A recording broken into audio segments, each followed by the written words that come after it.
மன்னவா யாது விஷயம் என்ன காரணம் இடத்துல சொல்லுங்க சுவாமி. நான் எதிர்விட போறேன் தெரியுமா?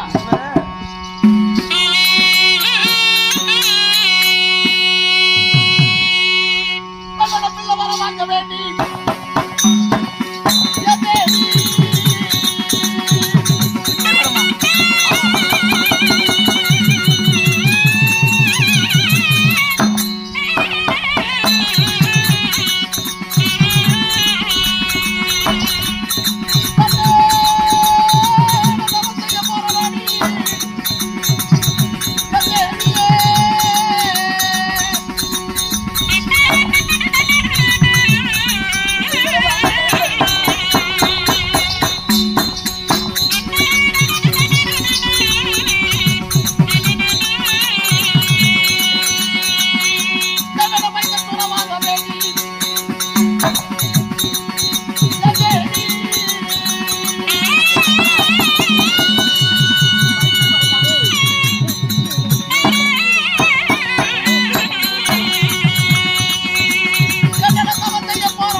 செத்தாலும் நம்ம 4ஆம் பதவி சேர முடியாது.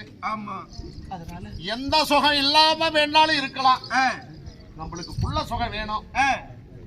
நாம் காலகாலமாக அந்த அரிய கோரி கடூரமான தவத்தையும் செய்து வர்றோம். வணங்கி வந்தாலும் நம்மளுக்கு பிள்ளை இல்லை. இன்னைக்கு என்ன செய்ய போறோம் தெரியுமா? அந்த அரிய இடத்திலேயே சென்று கடூரமான தவத்தை செய்து கொடுத்தா பிள்ளை வரும். இல்லையே உன் பாதத்திலேயே நான் மாட்டுபடிய போறேன். அப்படி என்று நான் தவம் செய்ய போகணும்படி.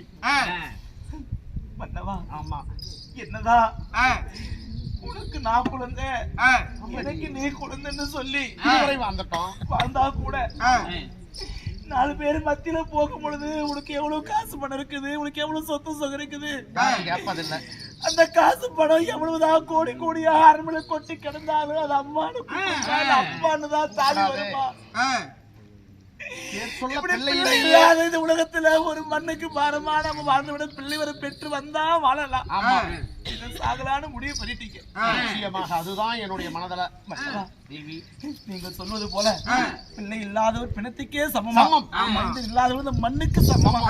அப்ப நம்ம ஏன் இப்படி வாழணும்? உடனடியாக புறப்படுங்க. நீங்க மனதிலே நினைத்தது போல மன்னவா சாமி.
இல்லாமல் இன்று இப்படிப்பட்ட வார்த்தையை சொல்லிருக்கிறீங்க.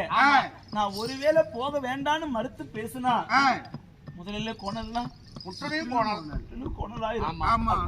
நீங்க சந்தோஷமா போங்க. மனதிலே நினைத்தபடி ஒரு பிள்ளை பாக்கியத்தை பெற்று வாங்க. ஆதி மகாவிஷ்ணு அரியாகப்பட்ட உனக்கு ஒரு பிள்ளை பாக்கியத்தை கொடுக்கட்டும் என்றால் பிள்ளை வரம் இல்லையே அந்த அறிவனுடைய பாதத்திலேயே நான் மாண்டு முடிய போறேன். சாமி நாம தான் செத்த போனோம் எத்தனை சொல்லுவாங்க. நம்ம மாண்டு மடிஞ்சா கூட மண்ணு தலை பிள்ளை இல்லைன்னா கூட எப்படியோ இந்த நாட்டு மக்கள் நம்ம எடுத்து நல்லடக்கம் பண்ணுவாங்க. ஆனா நம்ம மாண்டு படித்த பிறகு இந்த நாட்டுக்கோ நாட்டு மக்களுக்கோ உங்களுக்கு பின்னிட்டு யாரு இருக்கா? ஒருவருமே இல்லையே. அதனால நீங்க பிள்ளை வர பெற்று வருவதுதான் சரி. வாருங்கள், அதான் வலிமேல் விளைவைத்து எதிர்பார்த்து காத்திருக்கிறேன். ஆகட்டும், போய் வாருங்கள். யார் வந்துருவார்களே மாமி.